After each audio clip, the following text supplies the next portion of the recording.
მოგესალმებით, ეთერშია გადაცემა რეზიუმე, სტუდიაში მუშაობს ჟურნალისტი მერაბ მეტრეველი. მივესალმებით ჩვენს რადიო მსმენელებს, ვინც გვისმენს FM 103-ზე რადიო პალიტრის ეთერით და ასევე მივესალმებით ჩვენს ტელემაყურებლებს, ვინც გვიყურებს ტელეკომპანია პალიტრა ნიუსის ეთერით. შეგახსოვთ, რომ შეგიძლიათ Facebook-ზეც გვიყუროთ და პალიტრა ნიუსის გვერდზე და ასევე YouTube-ზე პალიტრა ნიუსის არხზე. ჟურნალისტი ვახოსანაია საკუთარ საცხოვრებელ სახლთან დააკავეს. სამართალდამცავები ვახოსანაიას სახლში მას შემდეგ მივიდნენ, რაც მოსამართლემ სანაიასთვის 14 დღიანი ადმინისტრაციული პატიმრობის შეფარდების გადაწყვეტილება მიიღო. ვახოსანაია დღევანდელ სასამართლოს ხდომას არ ესწრებოდა, როგორც მან დაკავებამდე ჟურნალისტებს განუცხადა, ის გაჩვენებას არ აპირებს. არ არსებობს არანაირი გარემოება, სადაც საკუთარი სიტყვის თავისუფლებას შევზღუდაო, განაცხადა სანაიამ. დღეს თბილისის საქალაქო სასამართლომ პარლამენტის თავმჯდომარე შალვა პაპუაშვილისა და დეპუტატ ვლადიმერ ბოჟაზის შესახებ სოციალურ ქსელში დაწერილი პოსტის გამო ჟურნალისტ ვახოსანაიას 14 დღიანი ადმინისტრაციული პატიმრობა შეუფარდა. გადაწყვეტილება მოსამართლეს ზვიად ცეკვამ მიიღო თბილისის საქალაქო სასამართლოს პოსტზე სამართლებრივი რეაგირებისთვის შინაგან საქმეთა სამინისტროში შექმნილ სიძულვილის ენის წინააღმდეგ ბრძოლის სამმართველო მიმართა. მოკლედ ამ სამმართველოს სკრინვის სამმართველოს ეძახიან მოგეხსენებათ. ფართო გამოხმაურება მოყვა ამ ამბავს არა მხოლოდ საქართველოში. ვიოლა ფონ კრამონი წერს, როდესაც საქართველოს მთავრობის შესახებ ახალ ამბებს ვეცდობ, ვფიქრობ, რომ საქმე უარესად ვეღარ წავა, მაგრამ ხელისუფლება საპირისპიროს ამტკიცებს. საქართველო პუტინის მარიონეტად იქცაო. რასა იუკნევიჩიანი წერს, ამ ტემპით ბიძინა ივანიშვილი მალე მოსკოვში მყოფ თავის ბატონებსაც გადაასწრებს.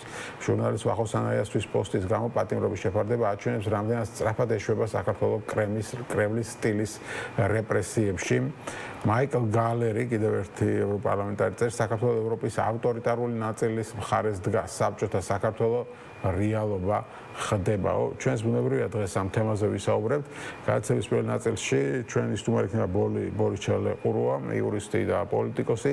გადაცემის მეორე ნაწილში ტატა ხვედელიანი, გახარია საქართველოსთვის წევრი და მარი კარევაძე, კოალიციას ცვლილებისთვის წევრი შემოგვიერთებენ. ასევე შეიძლება ჩართვა გქონდეს კიდევ ერთი ჯერ საქართველოს წარმომადგენელი, ამ სხვადასხვა პოლიტიკური პარტიების და პოლიტიკოსების პოზიციებს გაგაცნობთ ამ თემაზე.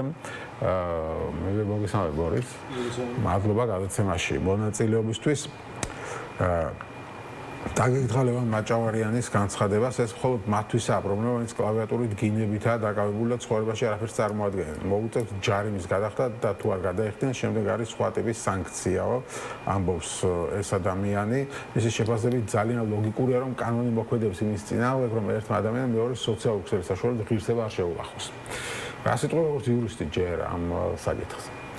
ამ შეგიძლია ერთულია ისოუბრე როგორც იურისტმა, იმიტომ რომ აქ სამართლებრივი არგუმენტები უკვე უზურია, ადეკვატური ადამიანი ისეც უნდა ხდებოდეს თუ რასთან გვაქვს საქმე, უბრალოდ ბატონ ლევანის განცხადება ისე ჟღერს, რომ თითქოს კლავიატურას თავი გაანებით და შეურაცხყოფა პირდაპირ პირისპირ მიაყენეთ ადამიანებს, რომ თითქოს რაღაცა ამის მოწოდება. მაგასაც რომ თავი დავანებოთ, ვინ გვეუბნება შეურაცხყოფაზე, ხო, ადამიანები, რომლებმაც ტელეფონზე დაგვირეკეს და ნახევარ საქართველოს აგინეს იმის გამო, რომ თავის პოლიტიკურ პოზიციას გამოხატავდნენ ადამიანები, რომლებიც ეს აქ ტროლების და ბოტების ქარხანა, ვინც ამ სიძულვილის ენის კულტივირებითაა მხოლოდ დაკავებული და ვინმე თუ სადმე ხმას ამოიღებს, ეს ხალხი ჯგროდ შევარდება და მიდის გინება და ისი ამზღვა და ათასი უბედურე ხა.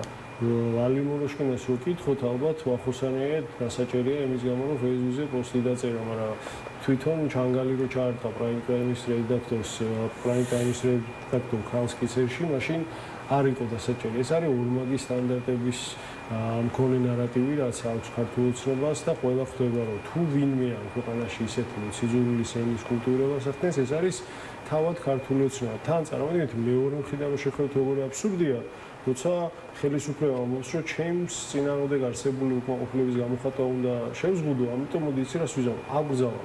აკრძალა თუ მუშაობს და აკრძალა თუ უკმაყოფილებას გააქრობს და ზოგადად ესეთი სამუშაო სტილი თუ არის აკრძალაზე, მაშინ შეუძლიათ, რომ სიღარიბე აკრძალონ და ღარიბი ადამიანი აღარ იქნება ამ ქვეყანაში. საბოლოო ჯამში უარეს შედეგს გამოიღებს, მათ შორის სანაის кейსი იყო ის, რომ კონკრეტული პოსტი მან რაც დაწერა და რა აზრის გამოთქვა, ამ პირდაპირ შეურაცხყოფა არსად არ იკითხებოდა და მომდომებული ადამიანი უნდა იყოს ის, ვინც აქ ეხა ირონიას ამოიკითხავს და საკანონმდებლო სტანდარტს დააკისრებს. ხო, ან მარტივად აუხსნათ ჩვენ რადიო მსმენელებს და მაყურებლებს რა პოსტებზეა საუბარი, მას შემდეგ რაც კანონით აკრძალეს ეს რაღაც შეურაცხყოფები Facebook-ზე, და ის scroll screen-ის აგენტო შექმნეს და ეძებს ვინვის რაღაცა ცუდი სიტყვა თუ უთხრა Facebook-ზე და ამაზე აჯარიმებს. ბევრმა ადამიანმა მიმართა ამ მეთოდს, ისინი რაღაცა შეურაცხყოფას კი არ აყენებენ, არამედ წერენ, რომ ხალხო მოგიწოდებთ ამ ადამიანს ესა და ეს არ დაუძახოთ. ხო, დაახლოებით, ნუ გასაგებია ხა, ხო, რა ეს არის ასე თქვა ირონია, მაგრამ ნუ არ არის პირდაპირ შეურაცხყოფა, ხო? ხა, დაახლოებით ვახუმას ეგეთი ტექსტით დაწერა, რომ ვიღაცები ამას წერენ, რომ შალვა პაპუაშვილზე და ნუ იქ სიტყვა გამოიყენა ტექსტი რაზეც ეს არ არის სწორიო და ასე შემდეგ. ანუ ხო, ნუ ფორმალურად თვითონ არ აკეთებდა ამას. ხო, ანუ ეს იყო პირველი რაზეც დააჯარიმეს, როცა თქვა რომ არ დაუძახოთ ამ ხალხს ესა და ესო, როცა დააჯარიმეს მე თქვა რომ ნუ არ დაუძახოთ თქვიო და დამაჯარიმეს და მაშინ კაი რა ვიცი ვინდა დაუძახეთო და ამაზე უკვე პატიმრობაში გაუშვეს ადამიანი Facebook პოსტის გამო ქვეყანაში, სადაც უამრავი კრიმინალია და ზოგადად შინაგან საქმეთა სამინისტრო და ამაზე თუ უნდა მუშაობდეს არის მოქალაქეების უსაფრთხოება, თუმცა სამწუხაროდ ამ ქვეყანაში ყველა სახელმწიფო ინსტიტუტი მუშაობს მხოლოდ იმაზე, რომ უსაფრთხოდ იყოს ხელისუფალი, მის დაქვემდებარებაში მყოფი ადამიანები და საბოლოო ჯამში ეს უსაფრთხოება გამოიხატება იმაში, რომ მათი ოპონენტები მაქსიმალურად უნდა შეავიწროს, დისკომფორტში ამყოფოს და ასე შემდეგ. ეს მინიმუმ სამწუხაროა დემოკრატიას რო თავი დავანებოთ იმისთვის, რომ ამ ქვეყანაში კრიმინალთა ბრძოლა არ მიმდინარეობს, შესაბამის დონეს გასაგებია, რომ ბრიფინგებს ატარებენ, მაგრამ ეს კრიმინალი გუშინ წინ ხوارდაბადებულა დიდი ხნის განმავლობაში იყო და თავის დროზე უნდა მიეხედათ და ეხლა თუ რაღაცას აკეთებენ, ესეც ნახავთ არასაკმარის, იმიტომ რომ ყოველდღე ვხედავთ რაში იხარჯება ჩვენი გადახდილი გადასახადები, მაგალითად იმაში, რომ შეიქმნა სააგენტო, სადაც ადამიანები სკრინავენ და სკროლავენ და ვახოსანია გაუშვენ ციხეში და 14 წლის განმავლობაში ჩვენ უნდა გადავიხადოთ იმაში ფული, რომ ვახოსანია სადღაც ჩაკეტილი ყავდეთ და აი ყველას უნდა ისმოდეს, რომ მოსამართლე გადაწყვეტილებას არ იღებს თავისი სახელით ან ქართული ოცნების სახელით ან ვინმე სახელით, მოსამართლე გადაწყვეტილებას იღებს ჩვენი ქართველი ხალხის სახელით და არ ამგონია რომ ქართულ ხალხს უნდადეს რომ ადამიანი Facebook-ზე დაწერილი პოსტის გამო ციხეში გაუშავა. ჩვენი დელეგირებული უფლება მოსამართლისადმი არის გამოყენებული ისობრივად არასწორად. გასაგებია.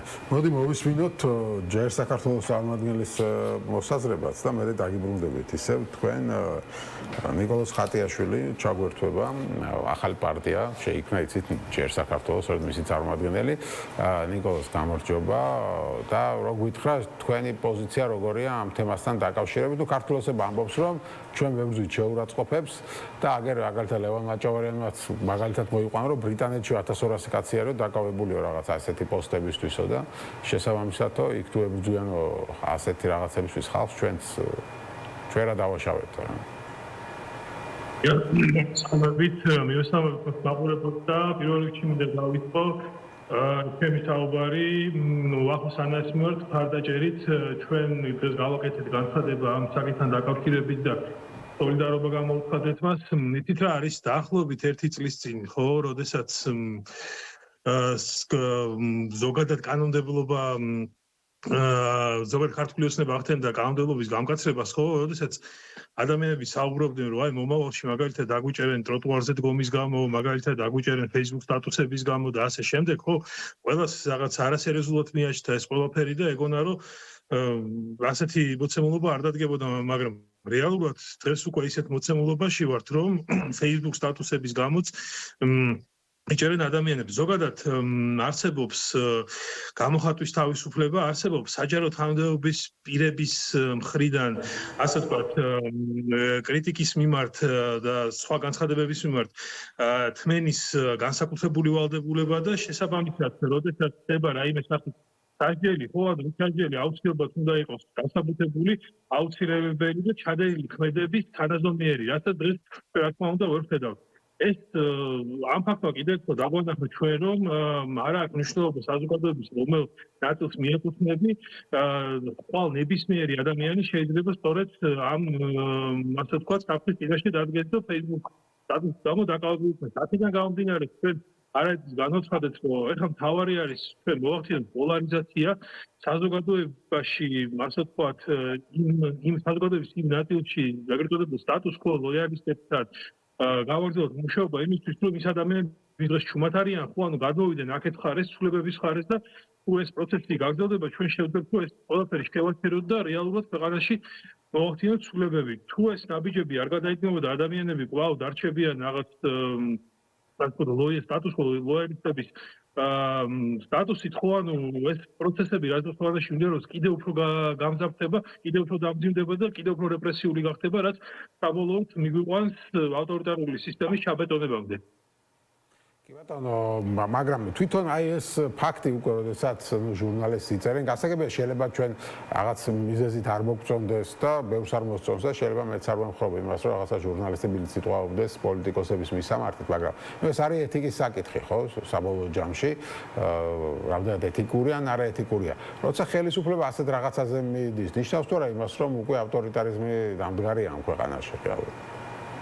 ვიცით რა არის, რა თქმა უნდა, ეს არის კიდე ერთი ნაბიჯი აქეთკენ და როგორც თავიდან აღნიშნე, ერთი წლის წინ ეს წარმოუდგენელი იყო, რაც დღეს მოხდებოდა, მაგრამ ეს მოცემულობა დადგა, ეს რეალობა დადგა და რა თქმა უნდა, ამ რეალობას ჩვენ უნდა შევაკავოთ ეს პროცესები, იმიტომ რომ თუ არ ექნება ამას სათანადო შეფასება და სათანადო რეაგირება, ხო, ანუ ეს პროცესი კიდევ უფრო გამძაფრდება და სწორედ იქით გეტავა, რაც ქვეყანაში ქართული ოცნების მმართველობის გამკითხებას და ჩაბეტონებას მოემსახურება. აქედან გამომდინარე, უკვე მოვიდათ, რომ მე მგონი ადამიანებმა გააცნობიერონ, რომ ხვალ ნებისმიერი ადამიანი შეიძლება გავარდეს ანალოგიურ სიტუაციაში და რეალურად უნდა დაიწყოს პროცესი, სადაც ადამიანები გააცნობიერებენ ცვლილებების აუცილებლობას და გადმოვლენ სწორედ იმ მხარეს, სადაც შესაძლებელია ცვლილებები. და რა თქმა უნდა, ეს გახდება საფუძველი იმისა, რომ შემცირდეს პოლარიზაცია და თუ პოლარიზაცია შემცირდება, მაშინ უკვე შესაძლებელი იქნება ხელისუფლების მიმართ ისეთი ნაბიჯების გადადგმა, რომელიც დაიძინოს მან რომ უკან დაიხიოს თეთრავის ნაბიჯები გადადგას და ეს კანონები, ეს დრაკონული კანონები, რაც დღეს მოქმედებს, მათი გაწევა მოახდინოს. ხო, ну გასაგებია, ხო, ხალხის მხარდაჭერა არის მოსაპოვებელი ამ ბრძოლაში. მადლობა დიდი გადაცემაში მონაწილეობისთვის. ჯერ საქართველოს წევრი ნიკოლოზ ხატიაშვილი გვერდდება, სტუდიაში კი ჩვენთან არის ბორис ჩელეყუროვა, ადვოკატი, იურისტი და პოლიტიკოსი. მალე ალბათ პარტიასაც ისიც შექმნის ახალ პარტიას, თუ ბოლოს ვისაუბროთ. მანამდე მაინტერესებს შენ თუ იცნობ ავიცი ამ ბრიტანეთის ასე ვთქვათ პრეცედენტებს, იმიტომ ეს აქვს ხელზე დახვეული და მაჭავარიანი გამოვიდა და ხო გამოვიდა და იქო რაღაცაო ბრიტანეთში სადაც 2024 წელს 12000 მეტი ბრიტანელი მხოლოდ კონსერვატორული შინაარსის მქონე პოსტების გამოქვეყნებისთვის არის დაჭერილი და შეურაცხყოფაზეც არ არის საუბარი. ხო, მე რაც ვიცი, ზოგადად პატიმრობასაც შეეხება, პატიმრობას და თავისუფლების საფრთხეს ბრიტანეთში რა кейსი ვიცნახე იყენებენ იმგვარი მოწოდებების შემდეგ, რასაც თან ახლავს ან ძალადობა, ან ძალადობის მყისელი საფრთხე. ერთი кейსი მახსენდება, სადაც ადამიანი მოუწოდებდა აფეთქების მოწყობისკენ მოქალაქეებს, მეორე იყო, რომელიც პირდაპირ ძალადობის მოწოდება იყო, თუმცა ისე რომ ადამიანის საკუთარი აზრის გამოხატვისთვის და რაღაცა შეურაცხყოფელი პოსტისთვის მით უმეტეს მთავრობის ხელისუფლების წარმომადგენლის შეურაცხყოფელი პოსტისთვის ციხეში გაეშვათ, ამგვარი кейსი მე მაგალითად არ მახსენდება, თუმცა პრაქტიკა რომ სოციალურ ქსელში გამოქვეყნებული პოსტის გამო ადამიანი შეიძლება დაიჭიროს, თავისთავად არ ნიშნავს იმას, რომ სადმე შეიძლება დიქტატურა და ავტორიტარიზმი იყოს. აქ მნიშვნელოვანია შინაარსი, თუ არ მოსდევს ძალადობა, თუ არ მოსდევს ძალადობის მყისელი საფრთხე, გამოდის რომ შენ უბრალოდ საკუთარი აზრისთვის შენს ოპონენტს უშვებ ციხეში თან, როცა გაქვს თქვენი სვალდებულება. ეხლა ეს შეუძლიათ უამრავი პრეცედენტით გაამყარონ, თუმცა უნდა იცოდნენ, გასაგებია რომ ინგლისი კარგი ქვეყანაა, ამერიკაც კარგი ქვეყანაა, მაგრამ ქართველებმა ვიცით რა არის კარგი, რა არის ცუდი ამის გარჩევა შესაბამისად. თუმცა ამერიკელები ამაში არ ეთახმებიან, ხო? ნუ ტრამპი ყოველ შემთხვევაში ბრიტანეთის საყვედურობს, რომ თქვენ მანდ დემოკრატიას ასე ვთქვათ ავიწურებთ, რაღაცა ასეთი მიზრიგილია. გამოხატვის თავისუფლების შეზღუდვა წინა საარჩევნო პერიოდში, როცა X-ზე დაბლოკილი იყო, მაშინ Twitter-ი ერთხელ სწორად მახსოვს. და ამ შემთხვევაში მე ზუგერბერგის კომენტარების იყო მასთან დაკავშირებით, რომ ზეწოლას განიცდი და უბრალოდ რომ შევადაროთ ესენი რატო ვერ ხდებიან კონტექსტში, რომ ამერიკაში შეიძლება მოხდეს ვოტერგეიტის სკანდალი. უბრალოდ იქ რომ მოხდება არის დემოკრატიული ინსტიტუტები, არის თავისუფალი პრესა, ვაშინგტონ პოსტიდან გაიგება ამის შესახებ, იქნება მოსამართლე, იქნება გენერალური პროკურორი, რომელიც არ დაემორჩილება ზეწოლას პრეზიდენტის მხრიდან იმისთვის, რომ ეს ყველაფერი მიჩვეულ იქნეს და ჩვენთან ქვეყანაში ყველაფერი ერთი არის, დამოუკიდებელი არავინ არ არის, ხელისუფლების დანაწილების პრინციპი არ არის, ავიცი ხა დამოუკიდებელი სასწავლებელი მოსამართლე იყოს, რომელსაც მიიტანა ეს ადმინისტრაციულ საქმეს მოიწოს, დამანებით თავი სისულელეს და დაუშვით უკან არა ეს რო გამოვიდეს, რასაც ისინი ცდილობენ, საჭიროა რომ ამ დიდი ჯაჭვში ყველა რგოლი უაპელაციოდ ემორჩილებოდეს ზემოდან წამოსულ ბრძანებას. ერთპარტიული მმართველობა მაგიტომაც ცუდი, რომელიმე რგოლი რომ გაჩერდეს შუაში და უარი რომ თქვას, მაშინ გამოდის რომ მათი ბრძანება ანუ არ გამოვათ ის ჩანაფიქრი რაც აქვს. თუმცა ჩანაფიქრს რო დაუბრუნდეთ, ჩანაფიქრი თუ არის ის რომ უკმაყოფილების გამოხატვა შეიზღუდოს, მე რასაც უყურებ ჯერ მაგალითად, საკმაოდ დიდი ხანია უკვე არსებობენ წყალებში ბაზარზე სკოლას ქიმიის სააგენტო და უკმაყოფილების გამოხატვის შემცირება მე ვისაც ვერ შევხვდი. პირიქით კი რაღაც მომენტებში ხელისუფლება ყოველდღე აკეთებს სიუჟეტებს, ხო აკვირდები ხოლმე მათ მედიას, იმედს, რუსთავიორს, თითქმის ყოველდღე აკეთებენ დღეს ეს დააჯარიმეს, დღეს ეს დააჯარიმეს, სულად უცნობ ადამიანებზე მათ შორის და ყოველდღე ასე ურთავენ წინ წაუძღვარებენ ტექსტს, რომ საგრძნობლად შემცირდა სოციალურ ქსელში სიზღრის ენა შეურაცხყოფა და ან მუშაობს ეს კანონი და ეს სააგენტო ამაზე აქვთ ასე ვთქვათ. ეს იგივე რო გითხრა რომ ხორცი 6 ლარად იყიდება ბაზარში, ყველა მიცის რომ არ იყიდება, მაგრამ ენას ვალი არ აქვს და ნებისმიერი რამის თქვა შეუძლიათ ადამიანს თუ ეხლა ამ ყველაფერს Facebook-ზე უყურებ, შეიძლება ჩამოცხლო და უცებ ნახო რომ საშინელი ლანძღვაგინება შეხვდეს და ამის შემცირება თუნდაც ყველაზე მარტივი გამოსავალი არის ტროლების და ბოტების ქარხნების მოსპობა იმ რაღაც არსებების, რომლებიც ყველას უგვარდებიან და უშუალო სიტუაციით იგინებიან მეტი არაფერი. ჩათებიათ ჩვეულებრივად მერიის თანამშრომლებს, განგეობის თანამშრომლებს, უგდებენ ამ ჩატში კონკრეტულ ვიდეოს, ლინკს და შეიძლება ამ გადაცემის ლინკიც ეხლა ჩააგდენ და კონკრეტული მესიჯი უთხრა რომ ეს მიდით და წერეთ და თუ ესენი ტროლები არ არიან, ანუ ჩვეულებრივი აკაუნტები არიან, თან ვისაც აკეთებენ, როცა რესურსი აკეთებათ ხოლმე, შეხვალ და Facebook-ზე უწერიათ სამუშაო ადგილი ფოტოებში შეხვალ და ნახავს სადაც მუშაობს, რომ ამ ყველაფრით მართლა კი არ გლანძღავს, კი არ გაგინებს მართლა სინამდვილეში ბრძანებას ასრულებს, მის სამსახურად წარმოუდგენია ეს ყველაფერი, იმიტომ რომ ხედავს ხო ამ ქვეყანაში არ აწინაურებენ და არ აჯილდოებენ ადამიანს, იმიტომ რომ ნიჭიერია, მხოლოდ იმიტომ რომ ნიჭიერია, აჯილდოებენ, იმიტომ რომ პარტიის ერთგულია შესაბამისად, პარტიას ერთგულება უნდა დაუმტკიცო როგორც ასფალტზე, ისე ველზე და ისე სოციალურ ქსელში, როგორც ჩანს. ხო, მე ხელისუფლების წარმომადგენლის პოზიციას ვკითხულობ და ის ამბობს, რომ ასეთი ნაბიჯების გადადგმა აუცილებელია, რათა ამდენი ზიზღი, რასაც საჯარო სივრცეში უყურებთ, აღარ არსებობდესო. ანუ ზიზღს ვებრძვის და ეს ზიზღი ვინ დათესა საზოგადოებაში. ახლა წარმოიდგინეთ, რომ ეგარი აქ თავარი კითხვა. ანუ რო თქვა რომ ისა სიმელოტე ცუდია, აღმოსაფხრელია და რომ აკრძალონ სიმელოტე. თმა ხო რა რომ ხვალდილით ეგ ხო ეგრე არ მუშაობს, სიღარიბე რო აკრძალო, ყველა ხო მდიდარი არ იქნება, უნდა დაფიქრდეს, აი გამოდის ეს უკმაყოფილება, პოლარიზაცია, ის კრიზისი, რაშიც რატო გაჩნდა ზიზღი, ხო, რატო გაჩნდა ზიზღი, ხო, არა, ის მცირე ზიზღი იმასთან შედარებით რის წარმოებასაც ისინი ახორციელებენ, რატო არის ხო ეს უკმაყოფილება? უკმაყოფილება კი ამიტომ აკრძალო მართლა თუ გინდა რომ ადეკვატური ადამიანის ადეკვატური წუხილი, ბრაზი, წყენა, რომელიც გამოხატულია სოციალურ ეს თუ გინდა რომ მოისპოს და უნდა აკრძალო ციხეში კი უნდა ჩასვა მიზეზს უნდა ჩაუღრმავო, იმიტომ რომ ამის ვალდებულება აქვს, იმიტომ რომ ხელისუფალი ხარ, იმიტომ რომ ჩვენი გადახდილი გადასახედებიდან საზრდოობ ეს იქნებოდა სწორი გამოსავალი, მაგრამ ახლა ზის და ბრაზს რო ჩაუღრმავდნენ, ნახავენ რომ რაზეც არიან ეს ადამიანები გაბრაზებული, მაგას თუ გამოასწორებენ, უკვე გამოვა რომ ხელისუფლებაში ჩაბეტონებულები ვეღარ იქნებიან, შესაბამისად ეს უკვე მოდის თვისობრივ წინააღმდეგობაში მათ მიზნებთან, შესაბამისად ურჩევნიათ რომ რაღაცა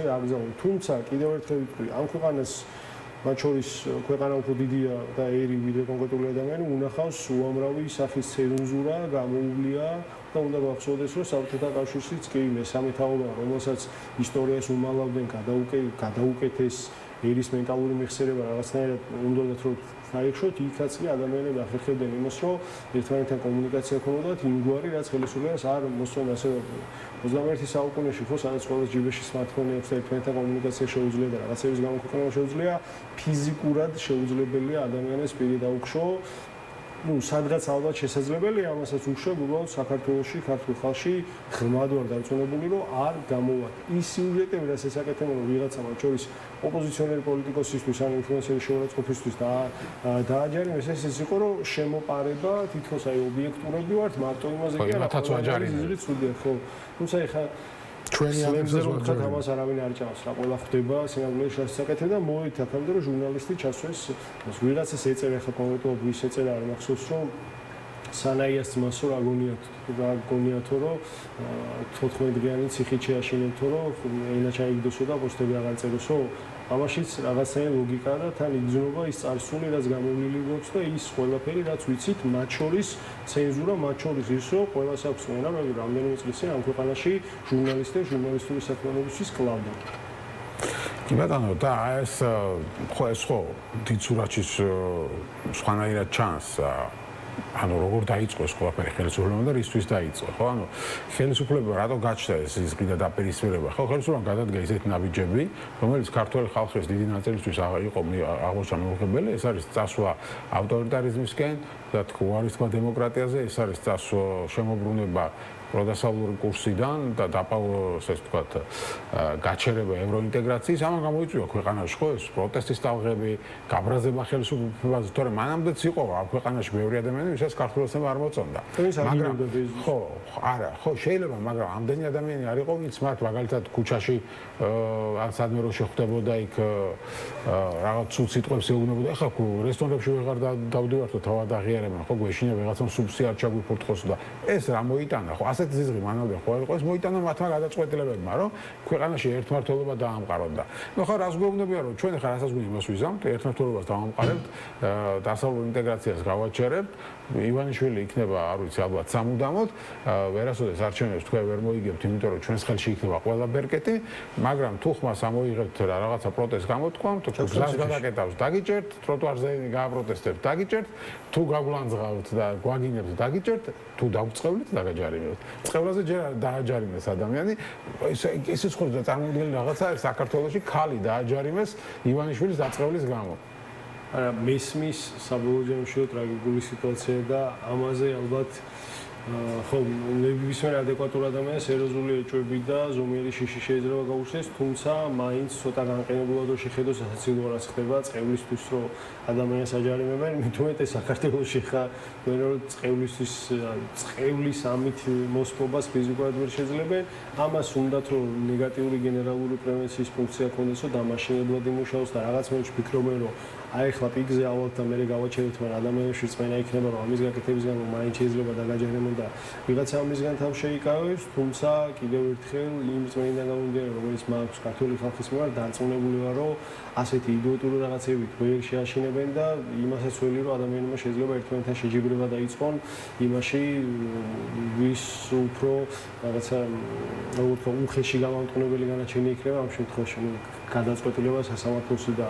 საბოლოოდ კანონებით რაღაცა ორგანულის მოგვარება ხელოვნურად ბუნებრივი ჩარევის გარეშე და სტიმულების შესწავლის გარეშე გამოიღებს აუცილებლად უკუშედებს. დარწმუნებული ვარ იციან ესეც ქართულ ოცნებაში, თუმცა რაღაცა ფიქრობენ რომ გადააგორებენ და გამოვათ. არ გამოვათ ფიზიკურად შეუძლებელია იმ გზაზე სიარული და ბოლომდე გასვლა, რა გზაზეც არის დღეს ქართული ოცნება დამდგარი ავტორიტარებიც არ არიან, ავტორიტარიზმი ვერ არის ამ ქვეყანაში, მათ შორის მინიმუმ იმიტომ რომ აქ არსებობს მინიმუმ 3 ტელევიზია, სადაც შეიძლება მიხვიდე და უკმაყოფილება და ეს არსებობს, სანამ ხელისუფლება ჯერ ფიქრობს, რომ არ უქმნის პრობლემებს, თორე თუ ჩათვლის ყოველ ეს სერიოზულ პრობლემებს უქმნის, პინგ ტელევიზიებსაც მიადგება. რა თქმა უნდა, დარწმუნებული რომ ამას გააკეთებს, უბრალოდ რატო არ აკეთებს ეხლა სხვეთის კომფორტი ეხლა იმიტომ აკეთებს, რომ ამის ძალა არ გააჩნია. ჩვენ მივიფიქრეთ იმას, რომ ბიზნესში შეუძლია გააკეთოს ყველაფერი რაც უნდა. არა, ცდილობს რომ ზომიერი იყოს, თუმცა რუსეთისგან განსხვავებით არასწორი სქემა აირჩია იმისთვის, რუსეთში ჯერ მედიას დაარტყე, შემდეგ არასამთავრობო ორგანიზაციებს, აქ ბიზნესში პირიქით დაიწყო, თან დროს განსხვავებულია, ხალხის მენტალიტეტის განსხვავებულია და რასაც უყურებ დღესდღეობით არ გამოდის. თუმცა მეორე პოლიტიკურ ნაწილში რა უნდა არ გამოდის რა ჯერ ვერ არაფერი ხელს არ უშლის, ხო? არაფერი ხელს არ უშლის, უბრალოდ რატო არ გამოდის მის მართლობას არაფერი არ ემუქრება ამ ეტაპზე. არა, მის მართლობას თუ არაფერი არ ემუქრება, ეს 15 ოპოზიციონერის ციხეში ჩასმა რა თქმა უნდა. მის მართლობას თუ არაფერი არ ემუქრება, იყოს ვახოსანე იგინოს ყოველდღე ფეისბუქზე რა პრობლემაა. ეს საქმეც გააჩერეს ახლა, ვარაუდი იყო აგვისტოში ჩასვამდე, გადადეს შემოდგომისთვის. კი, იმიტომ რომ არ თამაშობს ამით, ხო რაღაცა კატათა გვაქვს, რაღაც ტრიუკებს ატარებს, აუთ ევაჭრება დასავლეთს. იმიტომ რომ არ არის ისეთი ძლიერი არ არის იმგვარი ძალის რომანტიკა მაგრამ ხელისუფლებას ხო ეხა რეალურად ვერ ემუქრება ვერაფერი. ეგ თავარი კითხვა არის ხო ეხა ოპოზიცია ამ ეტაპზე არც არჩევნებია, არც ხალხი არ არის იმდენი ქუჩაში რომ რაღაცა რევოლუციაზე იყოს ლაპარაკი და ამ დროს იჭერს ოპოზიციურ ლიდერებს. ეს ერთ-ერთი ამოხსნელი ამოცანა არის, რატო შეიძლება ამ დროს გინდოდეს, როცა არანაირ პრობლემას ვერ გიქნიან ჯერ დაიჭერა ოპოზიციურ ლიდერებს. პრობლემა მაინც ექნება, მათ შორის 2024 წელი რო გავიხსენოთ, სადაც ოპოზიციამ ცადა რომ გაყალბებული არჩევნების შემდეგ ხალხი გამოიყვანა ქუჩაში, მაგრამ არ გამოვიდა, ვინ გამოიყვანა ხალხი ქუჩაში, კობახიძის განცხადება, როცა პირდაპირ გადაუხეს დასავლურ გულს. მაშინ როდის რაღაცას კიდე აპირებენ. შეიძლება აპირებენ, მაგრამ ბრაზი, წენა, რაც ხალხ შორის დაგროვილი იციან, რომ არსად არ განკრავლა და მათი ქმედება, რომელიც შეიძლება იყოს უხეში, ნებისმიერ შემთხვევაში შეიძლება დასრულდეს იმით, რომ ხელისუფლება დაკარგონ. ამას თუ ხდება ავტორიტარი ეს უკვე ზღუდავს იმ ამპლიტუდას, სადაც შეუძლია იმოქმედოს. რაღაცების შეპარება უწევს, რაღაცების დროში გაწევა უწევს. მე იმას კი არ ვიძახი, რომ დრო გავა ჩვენ შევეგუებით, ხმას არ ამოვიღებ და ისინი არ გახდებიან მართლა ავტორიტარები. გახდებიან, კი თუ არავინ არაფერს არ ვიზამთ, რა თქმა უნდა, ჩაბეტონდება მათი ხელისუფლება, მაგრამ დღეს უამრავი საფრთხე აქვს მის ძალაუფლებას. საფრთხე, რომელიც ახლა ხვალ და ზეგ შეიძლება ხელისუფლება ვერ წაართვა ამ საფრთხით, თუმცა პოტენციალი გარკვეულ საფრთხეს აქვს. მათ შორის მთავარი რაც ხონდა ახლა ჩვენი პრობლემა ოპოზიციის სპექტრში, გარდა იმისა, რომ ხან ნახევარი შეიძლება ხვალვეს ციხეში ჩასვან, ეს ობიექტური პრობლემაა, არის ის, რომ რაღაცნაირად გამოსავალს ვეძებთ სხვაგან. ჩვენი თვალები მიმართულია ქვეყნის გარეთ, როცა გამოსავალი ჩვენი ნებისმიერ ქმედება მიმართული უნდა იყოს იქით, რომ აქ ადამიანების განწყობა შევცვალოთ. და არა ის, რომ ეხლა მე აქ რაღაცას ვიზამ და ამ ყველაფერს მოყვა რეზოლუცია. ცუდი კი არის რეზოლუცია. კარგი არის ევროპარლამენტის რეზოლუცია, მათ შორის მომავალი დახმარებაა გარედან, მაგრამ ჩვენ გასაკეთებელს არავინ არ გააკეთებს. ჩვენს ნაცვლად თავისუფლებისთვის არასოდეს ისტორიის მანძილზე არავის სხვას არ უძოლია. ამ სიტუაციაში როგორ წარმოგიდგენთ ხა თქვენ მაგალითად აპირებთ პარტიის შექმნას, ხო თქვენ ნიკა ობოლაძე, ცოტნე კობერიძე, სავა ბუაძე, მაგრამ ჩვენ კიდევ არის სახელები, რომელსაც ეხაუბრებთ. თუმცა წეგან საუბრობდით, რომ შეიძლება ვერც შექმნათ, იმიტომ რომ არ არსებობს ფინანსური რესურსები. ანუ ქვეყანაში არ არიან ადამიანები, ვინც რაღაც ოპოზიციურ პარტიებს დააფინანსებენ და ამ სიტუაციაში ხა ქაღალდზე შექმნი პარტია საშეა, რაც წინააღმდეგობა უნდა გაუწიო ხელისუფლებას. მე ხო არ ვიცი, რომ ქაღალდზე ვაპირებ პარტიის შექმნას, მე რომ ამას ვაპირებ და ამის გაკეთება ძალიან მარტივია, ხოლმე შეიძლება გავაკეთოთ, ჩვენ გვინდა მართლა ფუნქციური და გამართული პოლიტიკური ორგანიზმის შექმნა, რომელიც არის რაღაცა გრძელი პროცესის ნაწილი, ერთ-ერთი ეტაპი ესეც იქნება. უბრალოდ ვის უნდა რომ ამ ქვეყანაში პოლიტიკური ცხოვრება მოისპოს და გაჩერდეს, მათ შორის პოლიტიკოსების ციხეში ჩასვლა, ჟურნალისტების Facebook პოსტის გამოცემის ჩასვლა, ეს უნდა ბიზნესმენებს. მე მგონია რომ პირველ რიგში ხელი მაგას უნდა შეუშალოთ. კი, მათ შორის იმასაც ვიაზრებ, რომ რაღაც მომენტში შეიძლება ისე გავძლიერდო, რომ ადრე და მე ციხეში ჩავსვა, უბრალოდ იმედი მაქვს ახლაც და მეც განსხვავებულად მექნება ეს იმედი, რომ აღმოჩნდება ამ ქვეყანაში ადამიანი, ვინც არ გაჩვენდება მაგის გამო და გააგრძელებს იმის კეთებას, რასაც მე ვაკეთებ მათ შორის. მადლობა გადაცემაში სტუმრობისთვის. ბორის ჩელეყუროა იყო ჩვენი სტუმარი. ვიდრე რეკლამაზე გავალ, ერთ საქველმოქმედო განცხადებას გაგაცნობთ. ჩვენს თანამშრომელს, კოლეგას, ამბებიჯის მთავარ რედაქტორს ნათია დოლიძეს საზოგადოების მხარდაჭერა სჭირდება. ნათია დოლიძეს ონკოლოგიური დაავადება დაუდგინდა, მკურნალობა კი სოლიდურ თანხებთან არის დაკავშირებული. ამიტომ თქვენ ეკრანებზე ხედავთ ანგარიშის ნომრებს, შეგიძლიათ ვისაც გააქვთ სურვილი დაეხმაროთ ნათიას, დააპაუზოთ, ნომრები ამოიწეროთ. შემდეგ ბლოგშიც იქნება ეკრანზე ეს ნომრები გამოტანილი რეკლამის შემდეგაც და შეგიძლიათ რომ დაეხმაროთ თხოვნა იქნება რომ დაეხმაროთ ჩვენს კოლეგას, ყველანი ვცდილობთ რომ დავეხმაროთ მას და თქვენ შემოგვიერთდეთ ამ საქმეში. ჩვენ გვაქვს რეკლამა, რეკლამის შემდეგ დაგიბრუნდებით. მაშასე რეზიუმე დაბრუნდა ეთერში, შეგახსენებთ რომ ჩვენი კოლეგა ჟურნალისტი ვახოსანაია დააკავეს 4 დღიანი პატიმრობა მიუსაჯეს იმის გამო რომ მან შალვა პაპუაშვილზე და ლადო ბოჟაძეზე უცენზურო სიტყვები გამოიყენა Facebook-ზე, ჯერ ის დააჯარიმეს 6000 ლარით, შემდეგ კიდევ ერთი პოსტი დაწერა, ჯარიმა არ გადაიხადა და შესაბამისად გაუშვეს ციხეში, რაც ნუ არის გაუგონარი ამბავი. მე წაგიკითხეთ ბევრი ადამიანი გამოეხმაურა, ვიოლა ფონ კრამონი ამბობს, როდესაც საქართველოს მთავრობის შესახებ ახალ ამბებს ხელისუფლების ვეცნობი, ფიქრობ, რომ საქმე უარესად ვეღარ წავა, მაგრამ ხელისუფლება საპირისპიროს ამტკიცებს საქართველოს პუტინის მარიონეტად იქცეო, რასაც იუკნევიჩიანი ამბობს, ან ტემპით ბიზნეს ევანიშვილი მალე მოსკოვში მხოლოდ თავის ბატონსაც გადაასწრებს. ჟურნალისტ ვახოსანიასთვის პოსტის გამო პატიმრობის შეფარდება აჩვენებს, რამდენად სწრაფად ეშვება საქართველოს კრემლის სტილის რეპრესიებში. მაიკლ გალერიც წერს, საქართველოს ევროპის ავტორიტარული ნაწილის მხარეს დგას საბჭოთა საქართველოს რეალობა ხდებაო. ჩვენ ვაგრძელებთ გადაცემას და ვცდილობთ რომ მოგასმენინოთ სხვადასხვა პოლიტიკური პარტიების და პოლიტიკოსების შეფასებები ამ თემასთან დაკავშირებით. გადაცემის ამ ნაწილში ორი პარტიის გახარია საქართველოს და კოალიციას ცვლილებისთვის წევრების მოსაზრებას მოგასმენინებთ, თუმცა ვიდრე მათთან საუბარს დავიწყებ, გაგაცნობთ ერთ საკონმოქმედო განცხადებას ჩვენს თანამშრომელს კოლეგას, ამბეჯის მთავარ რედაქტორს ნათია დოლიძეს საზოგადოების ხარდაჭერა სჭირდება. ნათიას ონკოლოგიური დაავადება დაუდგინდა და მკურნალობა სოლიდურ თანხებთან არის დაკავშირებული, ამიტომ ვცდილობთ რომ მას დავეხმაროთ ჩვენს და თქვენიც გვერდში დგომაც გამოგვადგებოდა. აქ იქნება გადაცემის განმავლობაში ეს ანგარიშის ნომრები ამონათებული ეკრანზე და ვისაც სურვილი გაგიჩნდებათ რომ ნათიას დაეხმაროთ ამ დაავადებასთან ბრძოლაში, შეგიძლიათ აი ამ ანგარიშებზე გადაერიცხოთ თანხა. ამიტომ მივესალმები პირველ სტუმარს ტატა ხვედელიანი, გახარია საქართველოსთვის დეპუტატი, არის პირველი სტუმარი ჩვენი. გამარჯობა ტატა. მოკლედ თქვენი შეფასება როგორია იმ ამბის, რასაც ქვია ჟურნალისტის დაკავება Facebook პოსტის გამო, სადაც ის უცენზურო სიტყვებით მოიხსენებდა პარლამენტის თავმჯდომარეს. ხელისუფლება ამბობს, რომ ამით ისინი ებრძვიან ზიზღის ენას, ებრძვიან რაღაც ღირსების შელახვას და ასეც გააგრძელებენ. მოგესალმებით, მერაბ დიდი მადლობა მოწვევისთვის, მივესალმებ თქვენს ტელემაყურებლებს. პირველ რიგში მე გამოვეხმაურები და შევუერთდები თქვენს განცხადებას, თქვენს თანამშრომლებთან დაკავშირებით და მოუწოდებთ ყველას, რომ რა თქმა უნდა მხარი დაუჭირონ თქვენს თანამშრომელს.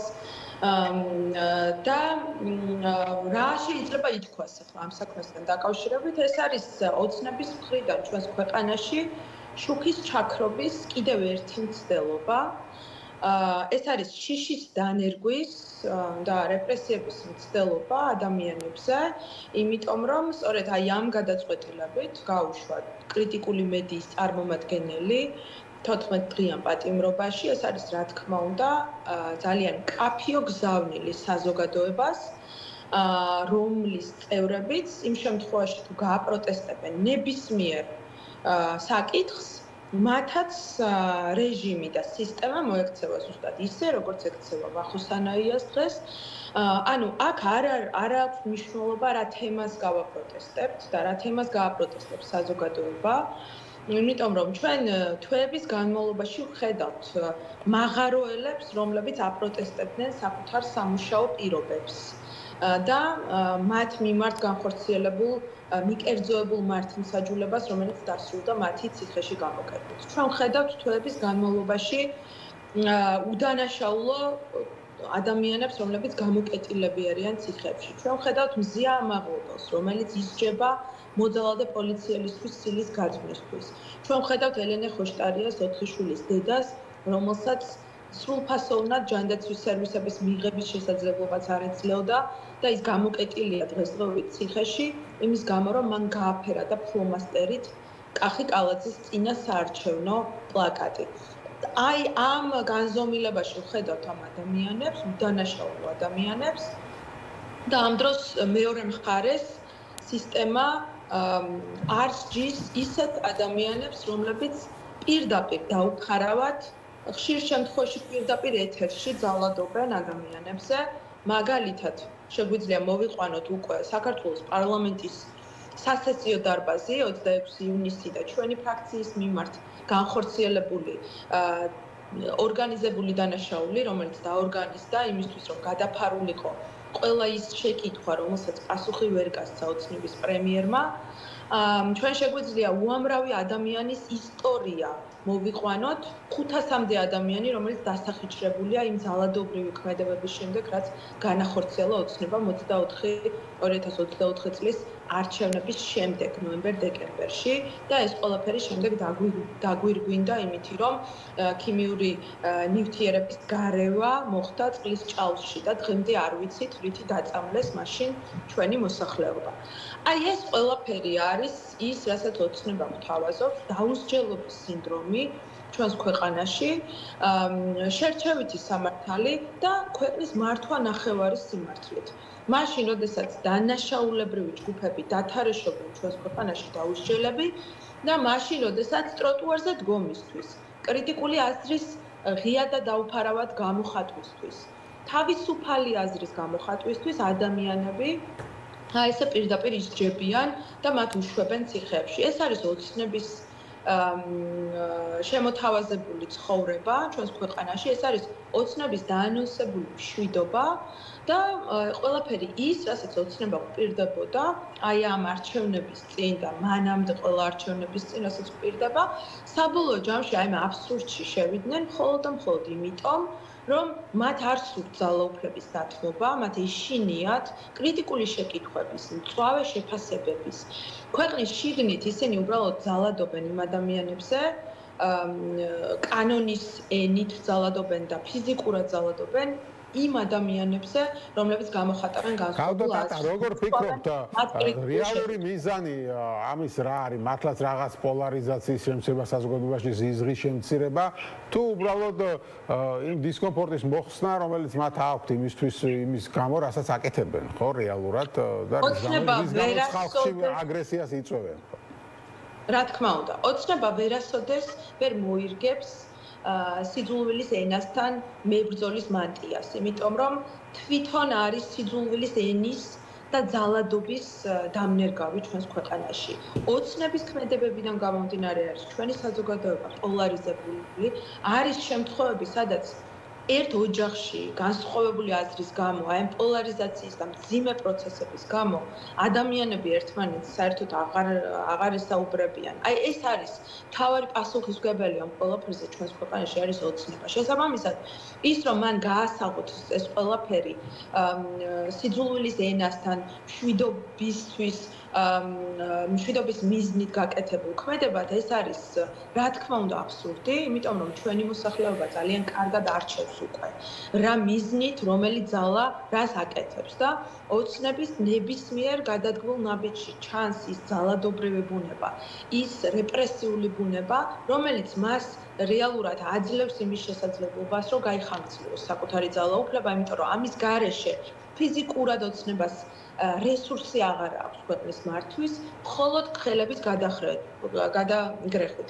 მხოლოდ რეპრესიებით შეუძლია მას შეინარჩუნოს ჩვენი ხალხისგან მოპარული ფული და რა თქმა უნდა ის ძალაუფლება, რომელიც მას ერთხელ მადლობა დიდი, ტატა ხვედელიანი გვერდთვებოდა, გახარია საქართველოსთვის დეპუტატი. მე ასევე დავამატებ, რა თქმა უნდა, მე მინდა გამოვეხმაურო და ჩემი პატივისცემა დაუდასტურო, გამძლეობა ვუსურვო ვახოსანაიას და მის ოჯახს და მისი ბრძოლა, რა თქმა უნდა, არ დარჩება შეუმჩნეველი და ძალიან მალე ყველა იმ ადამიანს, რომელიც მონაწილეობს აი ამ სწორედ აი ამ დანაშაულებრივ ქმედებაში, რაც ქვია მის დაკავებაში, რა თქმა უნდა, პასუხს აგებენ პერსონალურად და რა თქმა უნდა, ყველაფერს პასუხი გაეცემა. გასაგებია, მადლობა დიდი, ტატა ხვედელიანი, გახარია საქართველოსთვის დეპუტატი იყო ჩვენი სტუმარი და ჩვენი შემდეგი სტუმარი იქნება მარიკა არევაძე, კოალიცია ცვლილებისთვის წევრი. მე შეგახსენებთ კიდევ ერთხელ, რომ ჟურნალისტი ვახოსანაია 14 დღით გაუშვეს ციხეში შალვა პაპუაშვილის და დეპუტატ ვლადიმერ ბოჟაძის შეურაცხყოფის გამო Facebook პოსტში, სადაც ის პრინციპში პირდაპირ მათ შეურაცხყოფას არ აყენებდა, ამბობდა დაწერა, რომ ამა და ამ სიტყვასო ეძახით ამ ადამიანებსო, თუმცა სასამართლო თქვა, რომ ეს არის შეფარული შეურაცხყოფაო, იმიტომ დაწერაო, რომ შეურაცხყოფა უნდოდაო. და ჯერ დააჯარიმეს 6000 ლარით და შემდეგ უკვე როგორც ვნახეთ დააპატიმრეს და 14 დღით გაუშვეს პატიმრობაში, ანუ ჟურნალისტი თავრობის წევრების შეურაცხყოფისთვის, ფაქტობრივად ხელისუფლების წევრების შეურაცხყოფისთვის.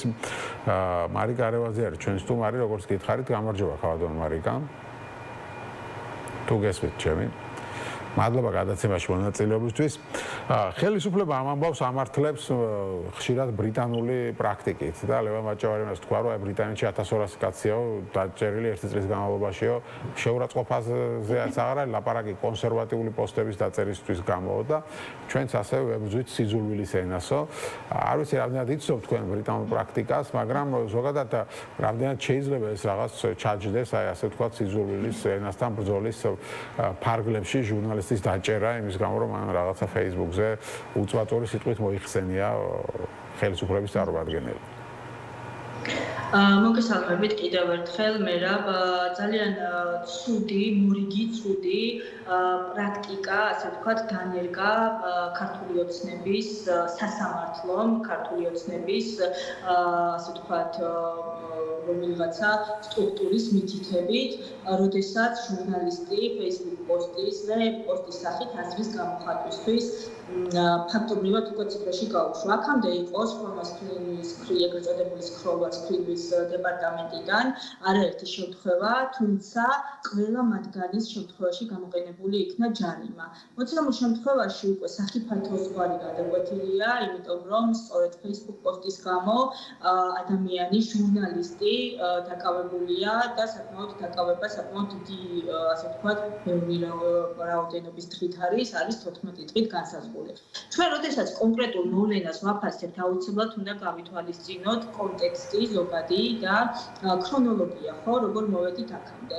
ეს ხომ არ არის ერთი განყენებული შემთხვევა, როდესაც ვიღაცა მაგალითად მართლა შეურაცხყოფელი პოსტი დაწერა, ან ვინმე შეურაცხყოფა მიაყენა, აქ ჩვენ საქმე გვაქვს გამგრძობად, გრძელვადიან ადამიანის უფლებების რღვევასთან და რეჟიმის მხრიდან, ქართული ოცნების მხრიდან, ასე ვთქვათ, რეპრესიული მანქანის ამუშავებასთან. ხომ ჩვენ ბოლო 2 წელია აქტიურ რეჟიმში ვაკვირდებით, დაიწყეს ეგრეთ წოდებული კანონების გამკაცრება და დაჩქარებული წესით მიღება. შემდგომ გააგრძელეს აზრის გამოხატვის თავისუფლების ფარგლებში აქტიური ჩარევა და უკვე დაკავებები მხოლოდ იმიტომ, რომ ადამიანები იყვნენ, მონაწილეობდნენ პროტესტში.